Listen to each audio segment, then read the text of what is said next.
El edificio de la Compañía Blanca se alzaba blanco como la nieve contra un cielo gris.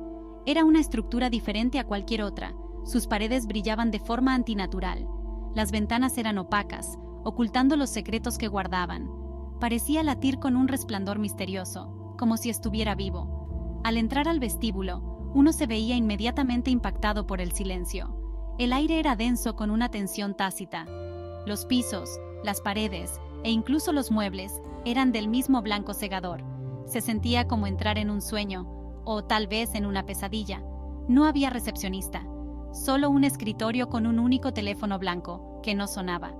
Las puertas del ascensor se abrieron sin hacer ruido, invitando pero a la vez presagiando algo. Este era un lugar donde la realidad parecía difuminarse, donde los sueños podían fácilmente volverse indistinguibles de la vida real. En las plantas de oficinas, los empleados estaban sentados en sus escritorios. Parecían ocupados, sus dedos se movían sobre los teclados, sus ojos fijos en las pantallas. Pero algo no andaba bien. Sus movimientos eran lentos, casi letárgicos. Los rostros estaban pálidos, los ojos apagados. Al acercarse, se hizo evidente que estos empleados no estaban realmente despiertos. Estaban en un estado febril, sus cuerpos presentes pero sus mentes en otro lugar.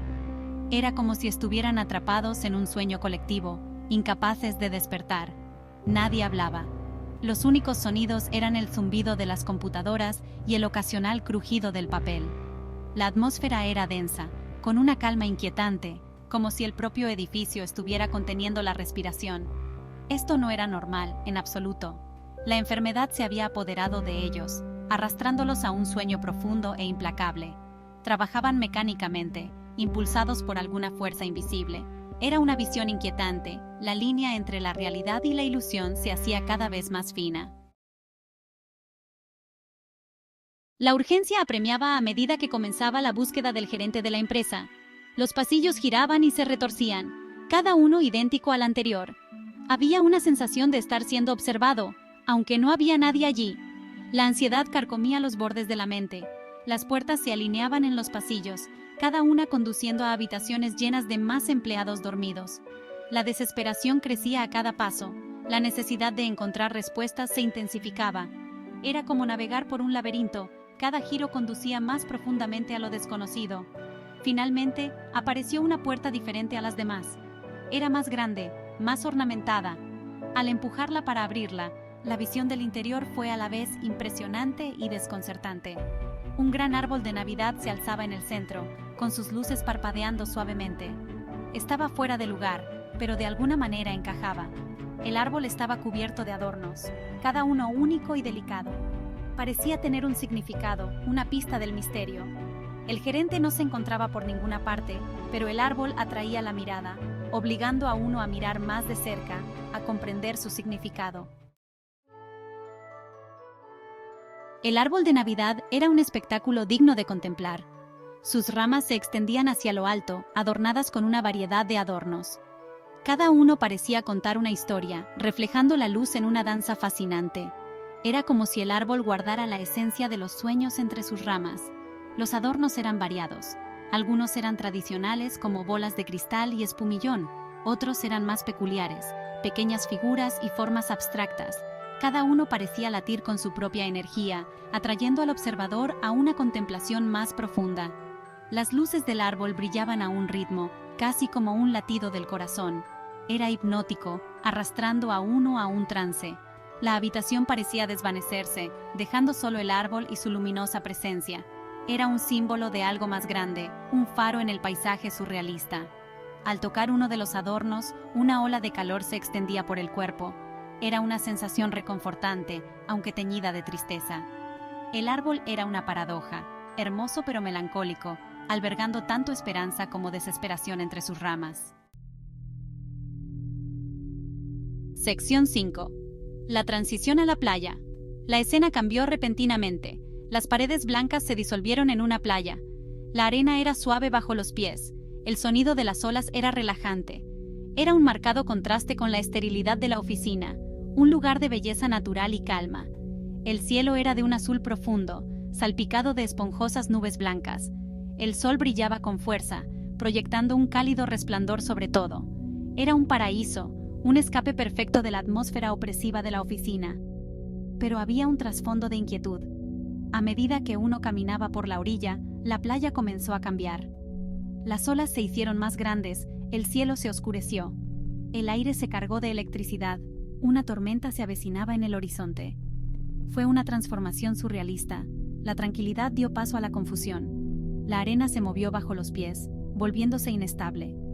El agua, antes apacible, ahora rugía con furia. Era como si la playa estuviera viva, reaccionando a las emociones del observador.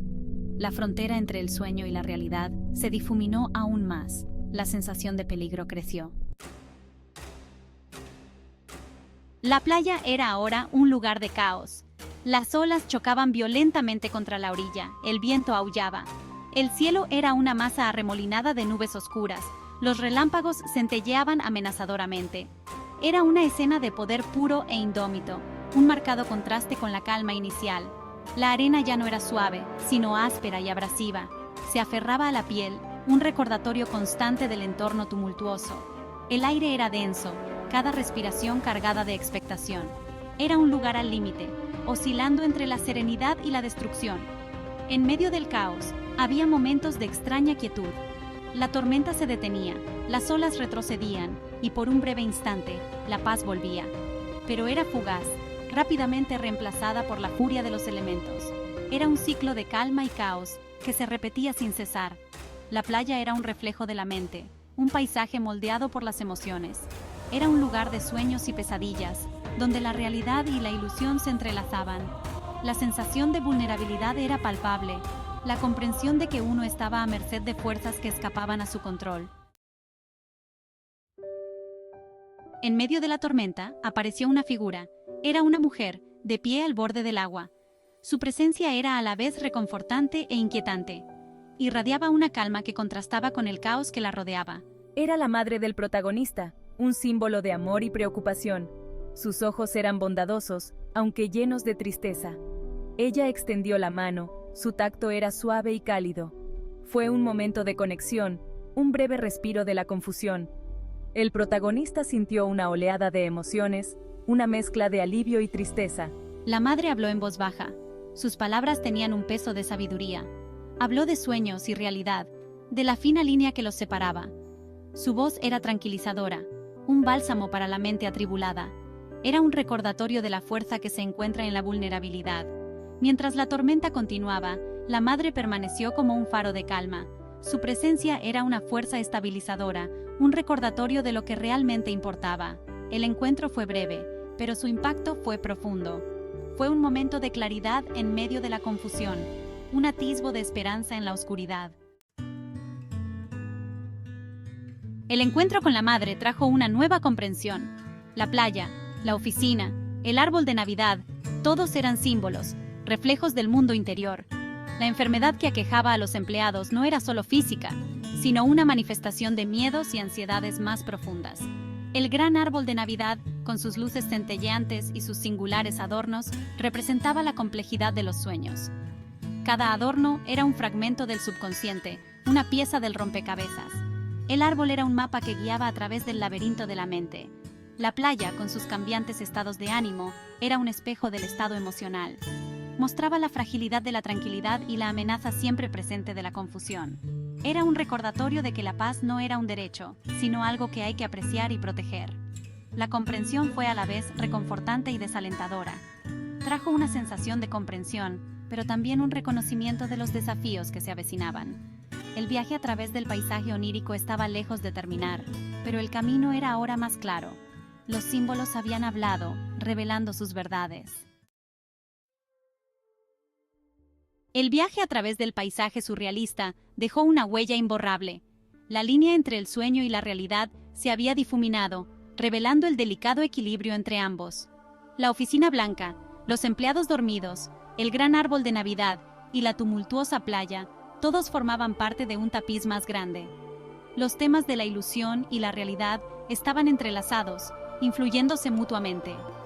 El estado febril de los empleados era un testimonio de la vulnerabilidad humana, la facilidad con la que uno podía caer en un sueño y perder el contacto con la realidad. Era un relato de advertencia, un recordatorio para mantenerse con los pies en la tierra. Los encuentros emocionales, en particular con la madre, pusieron de manifiesto la importancia de la conexión y la comprensión. Demostraron que incluso en medio del caos, había momentos de claridad y esperanza. Los símbolos y las experiencias no eran solo conceptos abstractos, sino reflexiones profundamente personales. Al final, el viaje fue una profunda exploración del yo. Fue un recordatorio de que la realidad y la ilusión no estaban separadas, sino que formaban parte de un continuo. El paisaje onírico era un lugar tanto de peligro como de descubrimiento, un reino donde la mente podía vagar y encontrar significado. La historia era un testimonio del poder de los sueños y de la resistencia del espíritu humano.